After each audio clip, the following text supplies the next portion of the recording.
Sir మీరు ఏం order చేయండి, మీరు ఏం ఆర్డర్ చేయండి. ఎందుకంటే అర్థం మార్చుకుంటానికి అంటే బయట ఒక మనిషి పంపించమంటే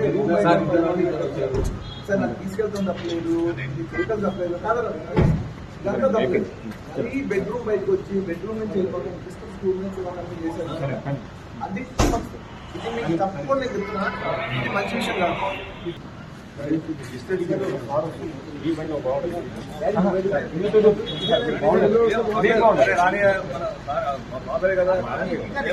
ముందుకు sir sir sir sir sir sir ముందు సార్ సార్ సార్ సార్